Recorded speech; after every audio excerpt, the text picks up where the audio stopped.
So this is a final detail to get ready for the test, dealing with residuals and the residual plot. So we already know that a residual, or at least we should know, that a residual is the difference between an actual value, the dependent variable, and the value predicted. So what we've said in class is actual minus predicted. And once you get those residual values from the XY table, you could go back and plot them on a residual chart, like these guys right here. So what is a residual chart good for? To tell you if your line that best fits is a good one or not. So if you look at these right here, this is a really good residual plot. And it says down here, this is straight from the book, by the way. It says the distribution of residuals about the x-axis is random and tight. So it's tight because they're all close to the x-axis, which is time. And this is the residual axis. So all of these are close and tight. So this is a good line that best fits. And this one right here is not so good, right? Why? Because, yeah, the dots are random. They're on top and on the bottom, but they're not tight. They're pretty spread out. They're further away from the x-axis. So this one's definitely better than this one right here. And this one over here, it's kind of spread out. And not only that, it's kind of weird because it looks like it actually has a V pattern right there. So that would make it not that great of a line that best fits. It's nice to have top, bottom like this, and close to the x-axis.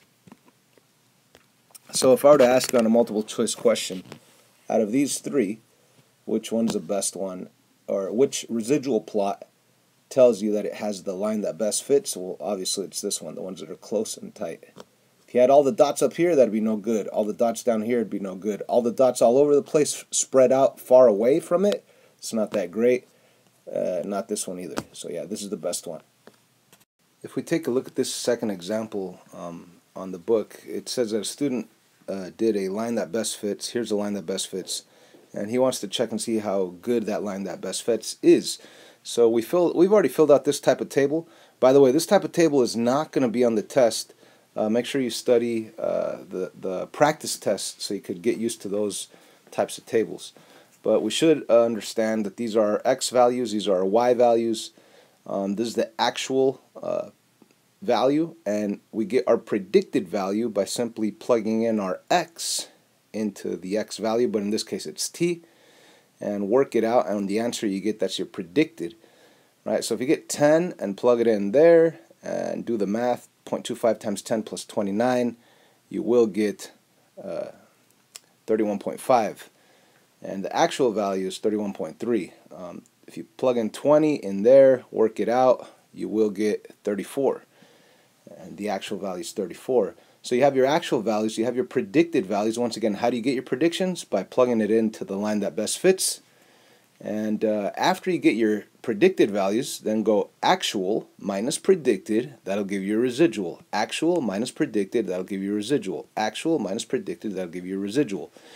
Then what do we do after that? Well, you go to your time, which is 0, and you're going to make your residual plot, okay, your residual chart, your residual plot. So you're going to take the 0 on time and go to the coordinate 0 on time and 0.2 on the residual. Let me show you. So down here, 0 on time, 0.2 on the residual is halfway up to 0.4. Okay, go to 10 on time. See, here's 10. So go to 10 on time, and it's negative 0.2.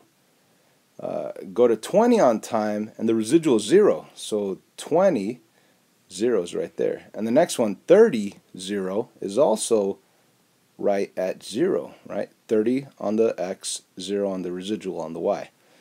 And then 38.2, and then, go 40 and negative 0.8. So you go to 40 on the residuals and negative 0.8.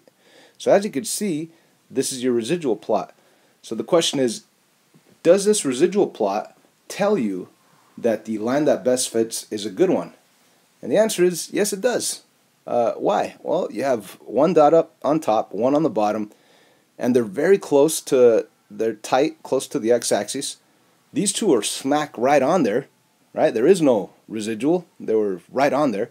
And there's one random dot that's kind of off, but yeah, it's still there. I mean, if it were way down here, that'd be a bad thing.